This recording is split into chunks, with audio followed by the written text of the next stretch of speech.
Let me ask you something, and I want you to really think about this before you keep listening. If someone gave you 10 years of your life back, 10 full years, what would you do differently? Would you study harder? Would you start that business? Would you learn that new language?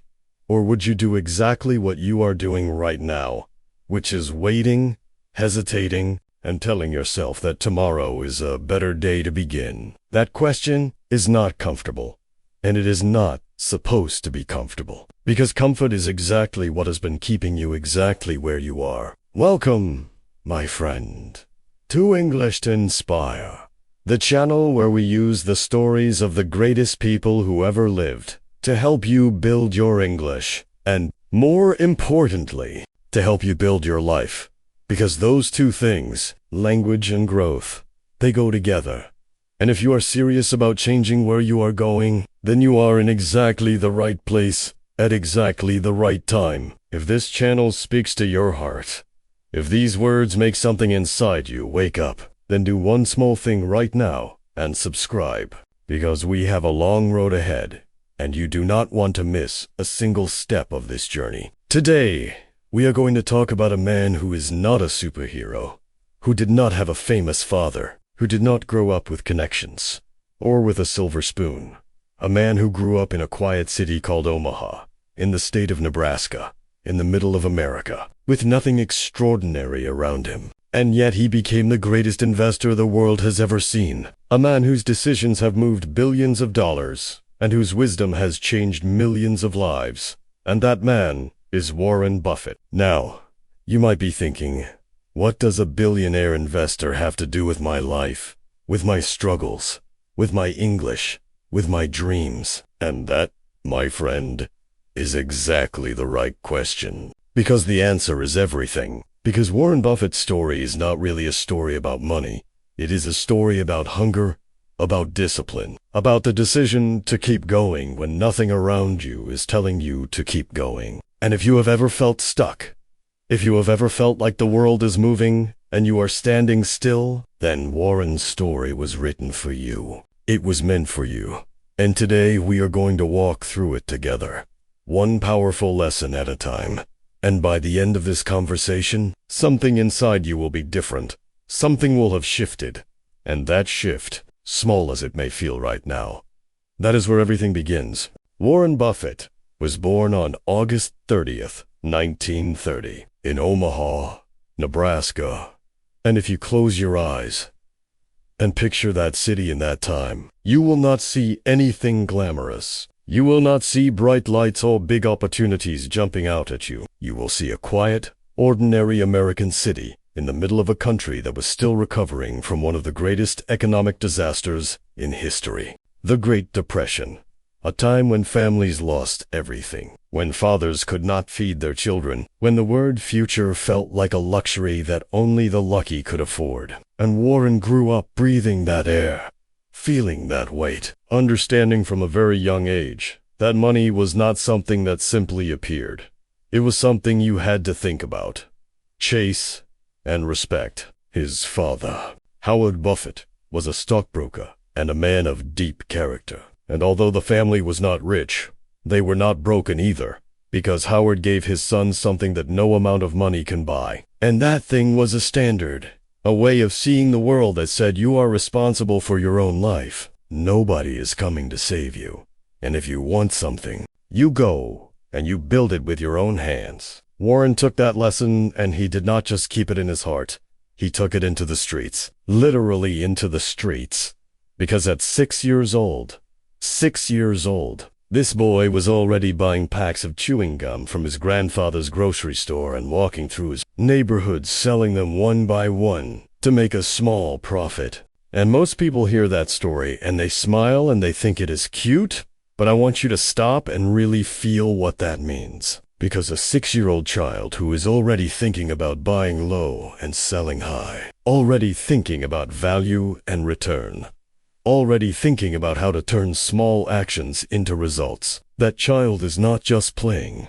That child is practicing. And practice done consistently, over time, is the only thing that separates the person who dreams from the person who builds. By the time Warren was 11 years old, he had already bought his first stock. And by the time he was 13, he was filing his first tax return and deducting his bicycle as a business expense because he used it for his paper route. And I need you to sit with that for a moment, because while most 13-year-olds were thinking about games and friends and the small dramas of childhood, this young man was already learning the language of money, already training his mind to see opportunity where others saw nothing. And the question I want to ask you right now, the question that I want to follow you for the rest of this day, is this: what are you training your mind to see? Because the way you see the world right now is a result of what you have been feeding your mind. And if you change what goes in, you will be amazed, truly amazed, at how differently the world begins to look. And that change, that shift in vision, that is exactly where Warren Buffett's greatness began.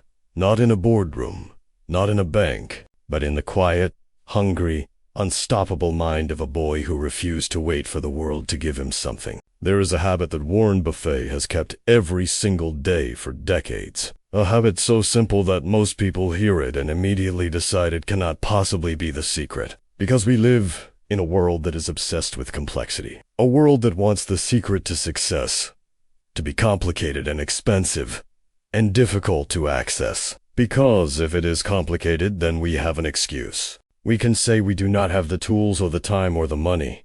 But when the secret is simple, when the secret is something every single person on this planet can do, starting today, then the excuse disappears. And that is deeply uncomfortable for most people. And that habit, that simple and powerful habit, is reading. Because Warren Buffett reads approximately 500 pages every single day. And when people first hear that number, they think it is impossible or that it is an exaggeration. But Buffett himself has talked about this openly and honestly, explaining that in the early years of building his knowledge, he would spend hours and hours consuming books, reports, financial statements, newspapers, and anything else that could feed his understanding of the world. Because he understood something that most people never figure out, which is that knowledge is not just power. Knowledge is compound interest for the mind, meaning that every idea you learn connects to another idea. And that connection creates another connection. And slowly, invisibly, your mind begins to build a structure that allows you to see things that others simply cannot see. Now, I am not telling you that you need to read 500 pages a day, because right now your job is to read these words, to listen to this voice, to let the English language enter your mind and become familiar and comfortable and natural. And that is already an act of tremendous courage and discipline, because learning a new language is not easy. It is not supposed to be easy. And every single minute you spend with this language is a page you are adding to the book of your own growth. But here is the deeper lesson behind Buffett's reading habit. And this is the part I really want you to carry with you. And that lesson is about silence. Because in order to read 500 pages a day, you have to protect your time and your attention, like they are made of gold. You have to say no to distractions. You have to turn off the noise. You have to sit in silence with your own mind and let ideas come in slowly and deeply instead of fast and shallow. And silence, my friend, is one of the rarest and most powerful things a human being can choose in the modern world. Because the modern world is at war with your attention. Every app, every notification, every video, every scroll is designed by brilliant people to pull your eyes away from what matters and toward what is urgent but empty. And Warren Buffett understood this before the internet even existed. He understood that your attention is your most valuable asset, more valuable than your money, more valuable than your connections, because where your attention goes, your life follows. And if your attention is scattered across 100 different things that do not build you, then your life will be scattered too, thin and wide and deep in nothing. And so the real question, the question I want to leave burning in your mind as we move forward together, is this: what are you choosing to put into your mind every single day? Because that choice, repeated quietly and consistently over months and years, is building either a palace or a prison inside your head. And only you have the key. There is a moment in almost every great person's story where they meet someone who changes the direction of everything. Not because that person does the work for them. Not because that person hands them a map with every answer already written on it, but because that person shows them a way of thinking they had never seen before, a lens through which the world suddenly makes more sense. And for Warren Buffett, that person was a man named Benjamin Graham, a professor at Columbia University in New York, a man who had written a book called The Intelligent Investor, a book that Warren discovered as a teenager and that hit him like a lightning bolt, because for the first time in his life he was reading words that matched exactly the way he already felt about money and value and patience, and he described that experience later in life as one of the most important moments of his entire journey. Not because Graham gave him money or gave him a job right away, but because Graham gave him a framework. A way of seeing investing not as gambling or guessing, but as a science of finding real value in a world full of noise and emotion and panic. Warren was so moved by this book, so deeply changed by these ideas, that he applied to study under Benjamin Graham at Columbia University. And when he arrived in that classroom, he was not just a student. He was a young man on fire, a young man who had been waiting his whole life to find a teacher worthy of his hunger. And Graham recognized that hunger immediately, because real teachers always recognize real students. They can feel the difference between someone who is there for a certificate and someone who is there for transformation. And Warren was absolutely, completely, and totally there for transformation. Now, I want you to feel the lesson inside this part of the story, because it is one of the most important lessons we will talk about today. And that lesson is this: pride is expensive. And most people cannot afford the price it charges, because pride is the voice inside you that says you should already know everything, that asking for help is weakness, that learning from someone else means admitting you are less than them. And that voice, that quiet and destructive voice, keeps millions of people stuck in the same place year after year after year, doing the same things, getting the same results, wondering why nothing ever changes. And the answer is always the same. It is because they refuse to find their Benjamin Graham. They refuse to walk into a room and say, "I do not know everything, and I am here to learn." Warren Buffett had every reason to be proud, because by the time he arrived at Columbia, he had already been buying stocks for years. He had already proven that his instincts were sharp and his mind was fast. And yet he sat in that classroom with humility and hunger and a notebook, ready to absorb every single word. And that combination, sharp instincts, plus deep humility, plus relentless hunger, that combination is the formula that turns talented people into legendary people. And I want you to ask yourself right now, truly ask yourself with honesty and courage, who is your Benjamin Graham? Who is the person or the book or the course or the channel that is showing you a better way of thinking? And more importantly, are you humble enough and hungry enough to actually sit down, slow down, and learn? Because the clock is moving whether you are learning or not. And every day you spend protecting your ego instead of expanding your mind is a day you are paying a price you cannot see, but will absolutely feel. And feeling that price years from now, looking back at the time you wasted being too proud to grow, that is one of the heaviest feelings a human being can carry. So choose now. Choose humility.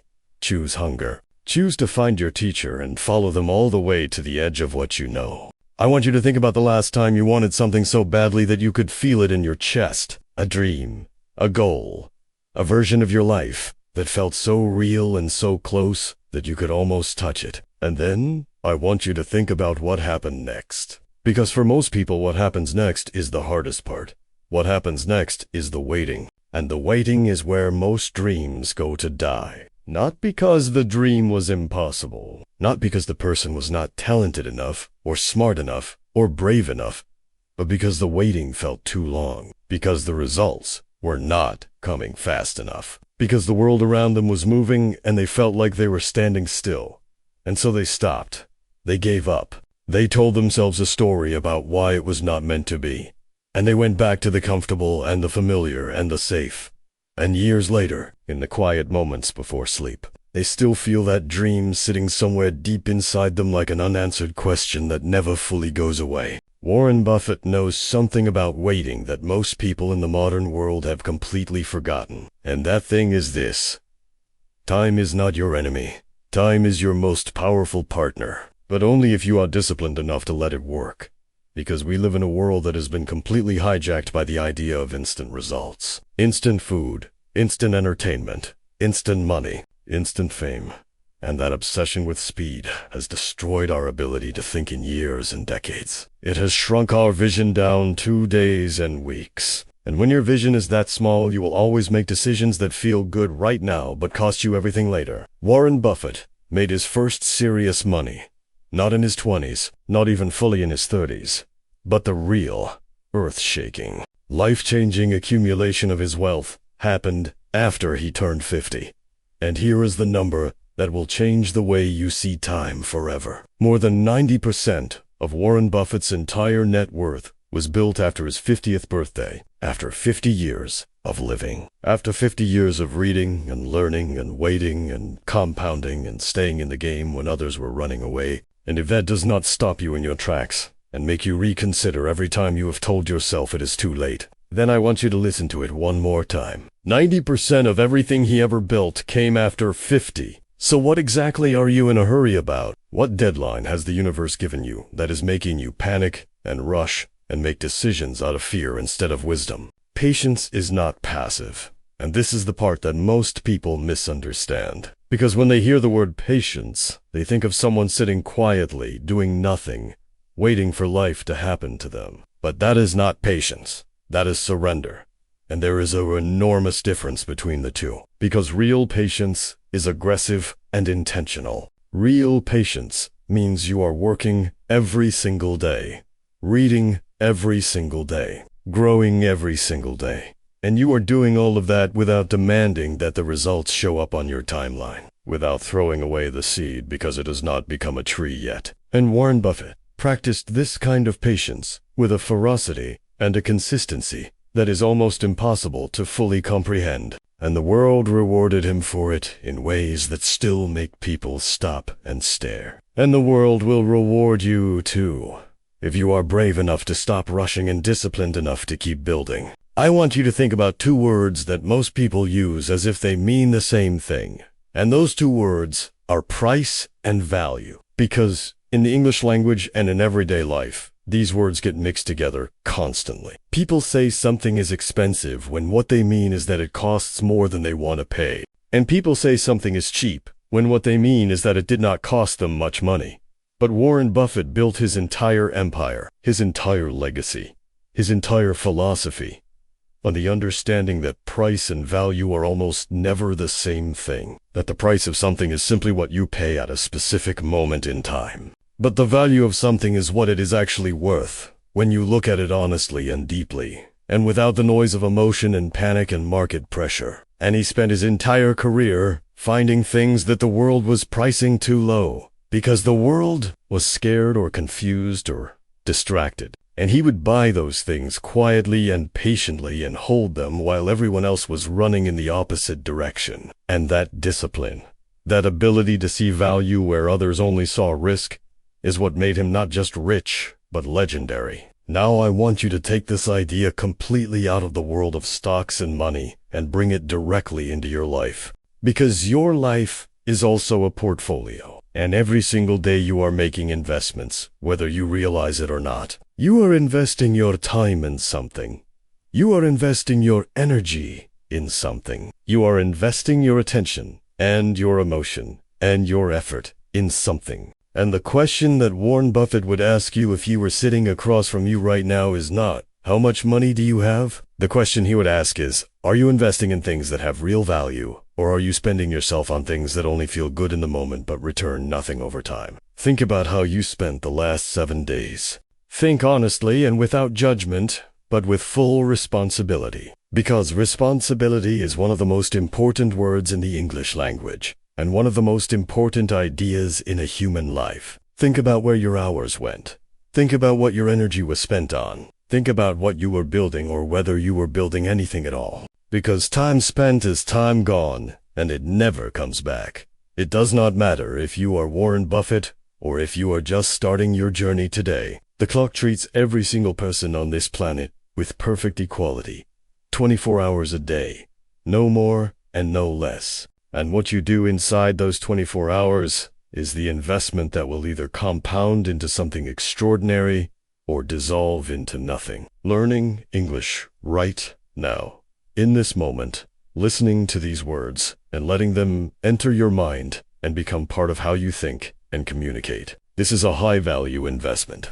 This is you choosing to put your time into something that will open doors for you that are currently closed, that will allow you to access ideas and opportunities and conversations that exist only in this language. And every minute you spend with this language is a minute that is working for you, silently and invisibly in the background, building a skill that will pay you back for the rest of your life.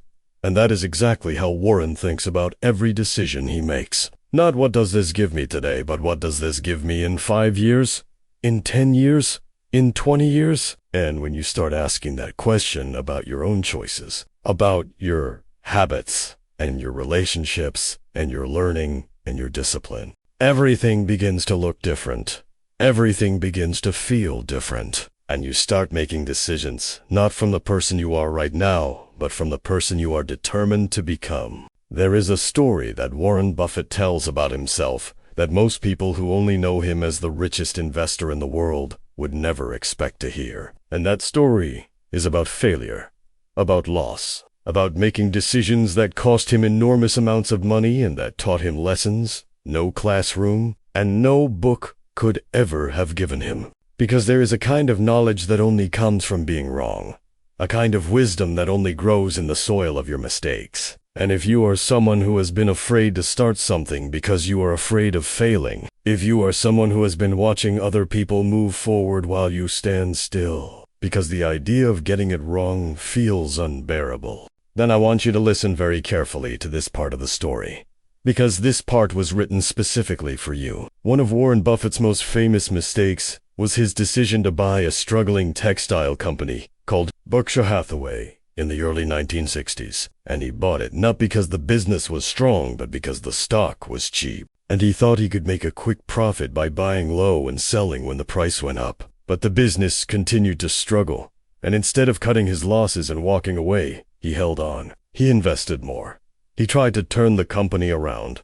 And for years, that decision drained his resources and his energy. And he later called it one of the most expensive mistakes of his entire career. Estimating that holding on to that failing textile business, instead of redirecting that capital into better investments, cost him many billions of dollars over time. And yet, and this is the part that matters more than anything else, he did not hide from that mistake. He did not pretend it did not happen. He did not build a wall of excuses around it and refuse to look at it honestly. Instead, he talked about it openly.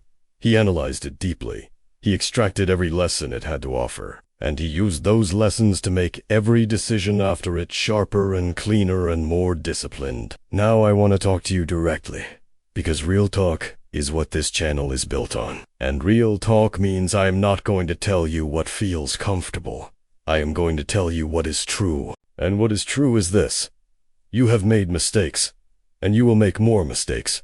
And that is not a problem. That is not a sign that you are on the wrong path. That is not evidence that you are less capable or less worthy than the people you admire. Because every single person you have ever looked up to, every leader, every builder, every creator, every investor, every artist, every entrepreneur, every person who has ever built something real and lasting has a long and painful list of failures behind them. And the difference between the people who eventually win and the people who eventually quit is not talent. And it is not luck. It is the decision to stay in the game, to treat every failure as information rather than identity, to refuse to let a bad chapter define the entire book of your life, because you are not your worst decision.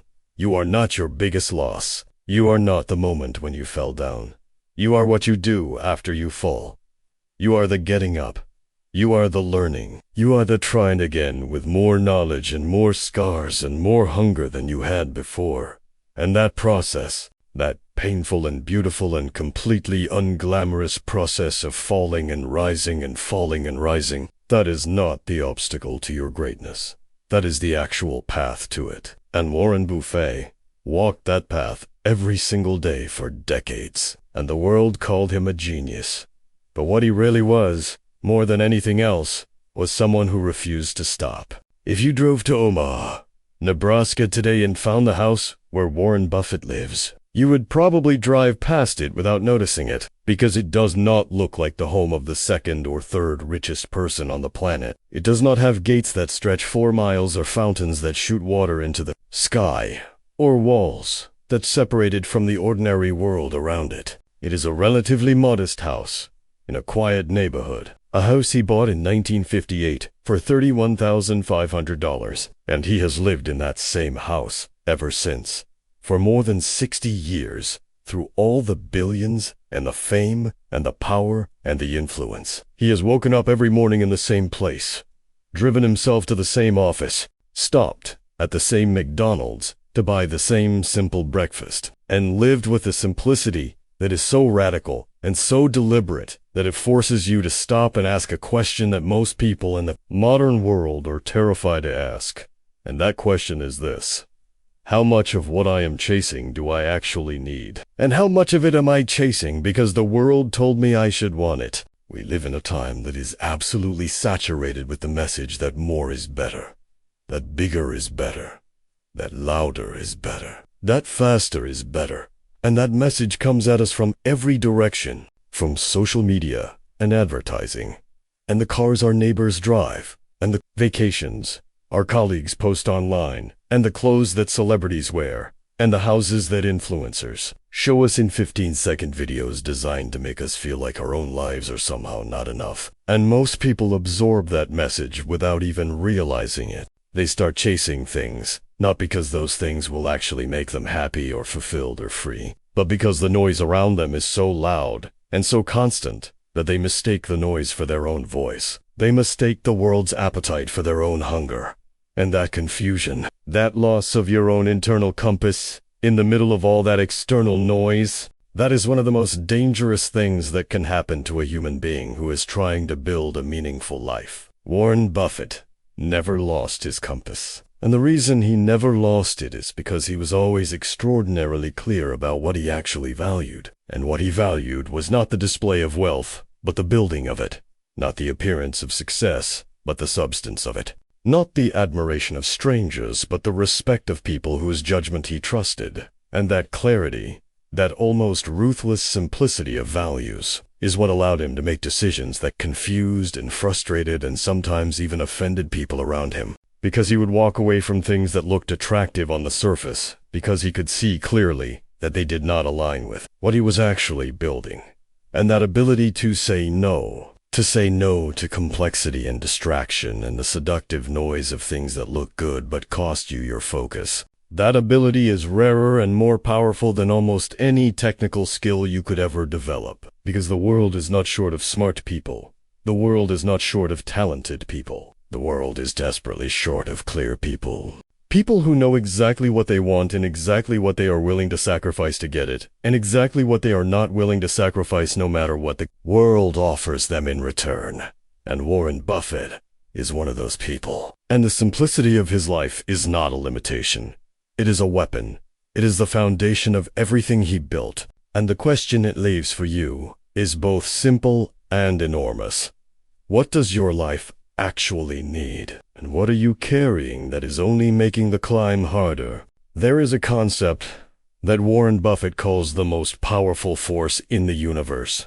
And he did not invent this concept. It comes from mathematics, from science, from the deep and ancient laws that govern how things grow over time. And that concept is compounding. And if you have never heard that word before, then today is one of the most important days of your learning journey. Because compounding is the idea that small things, repeated consistently over time, do not just add up. They multiply. They accelerate. They build on themselves in a way that starts invisible and slow and almost discouraging, and then suddenly, at a certain point, they explode into something so large and so powerful that it seems almost impossible that it grew from something so small. And the classic example is money. Because if you invest a small amount of money and it grows by a certain percentage every year, and you leave it alone and let it grow, and you Keep adding to it. Consistently. After 10 years, it looks pretty good. After 20 years, it looks impressive. After 30 years, it looks extraordinary. After 50 years, it looks like magic.